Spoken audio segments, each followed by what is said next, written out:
Alright, welcome back to the off-grid cottage build, everyone.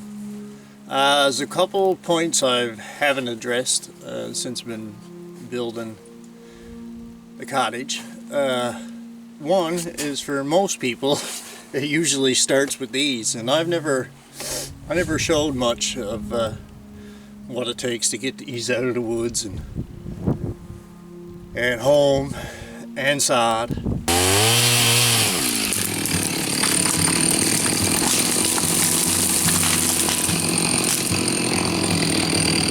Bird, one stone.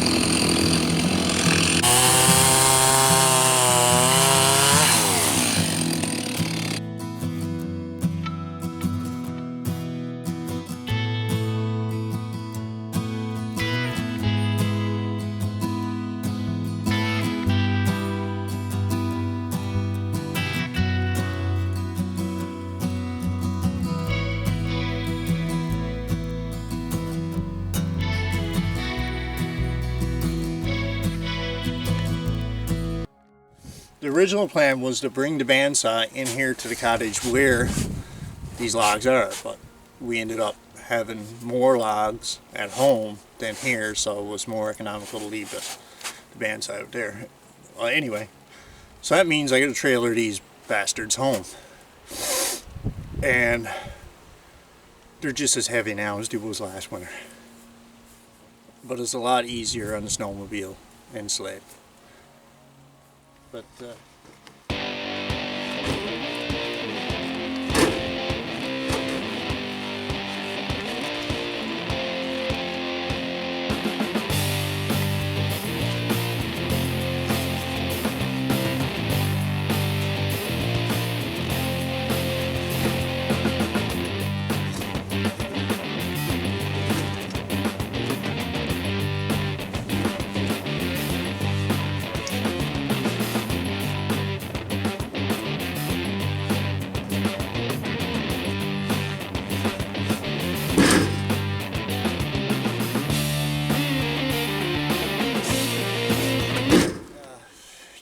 weather, man, you can't control it.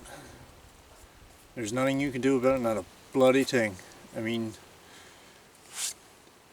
go get some gear, because you're going to be working in the rain. Get some good heavy gear. The light stuff will just go to shreds. It's good heavy gear.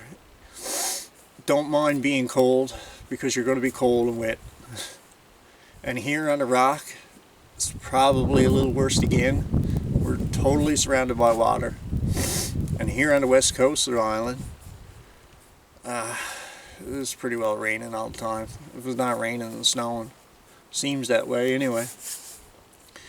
So, if you gotta wait for Mother Nature to go do something, you're gonna be waiting a long time here. So you might as well get used to it. Roll up your cuffs and be ready to get cold and wet.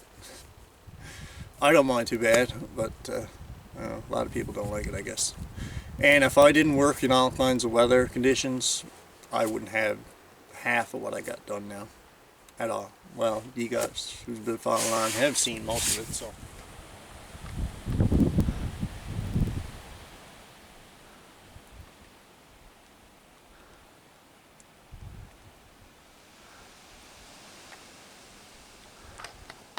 Is one of the most valuable things I've done in this entire build is build that little camp. Because when you're in here on days like this, it's so nice to have somewhere to go boil the kettle. If you got to spend the night, spend the night. I mean, it's a beautiful little camp inside. It's comfortable. It's 12 by 16, one room with a loft. Nothing special, but I'm telling you, it's got a wood stove, it's warm, and that little camp has been my savior, no doubt.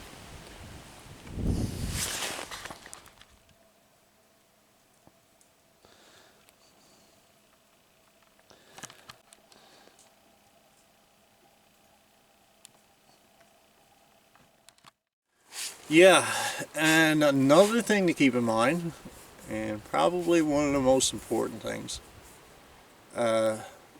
when you start a project of this size, you you don't factor in your personal life. You just have a schedule, certain things to be done, but shit happens sometimes. Me, this spring, was a series of events. I'm not going to go into any detail, but it delayed my building project by 3 months. So I haven't really touched anything on a cottage, and it was all conditions unforeseeable and out of my control. There was nothing I could do about it. So that's it. So here it is now. It's September, mid-September, and I'm just getting started. Now I have sawed a few logs and stuff, and I picked around when I had a chance here and there, but not a lot. So let's get this trailer loaded, get home, and fire up that bandsaw. These logs here are going to be siding 2x4s for petitions. What else? Some lumber, decking, a bit of everything. There's a mishmash of stuff I need, so I need a bunch of headers. Yeah, so well, it didn't make it too fucking far. Just got around the lake. I'm gonna have to take all the logs on this side of the trailer and put them up on that corner over there. Try to get the weight off this tire to get home. I got no pump with me. Go figure. Alright, so took all the logs from here, put up on that corner.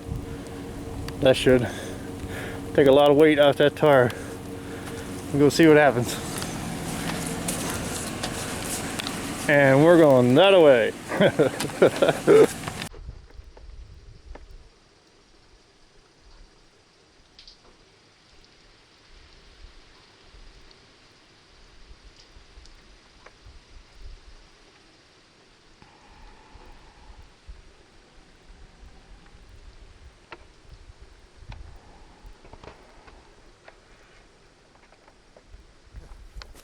Alright, so with the help of a couple awesome guys, a couple awesome baymen in moose hunting actually, the tire is pumped up, plugged, and ready to go home.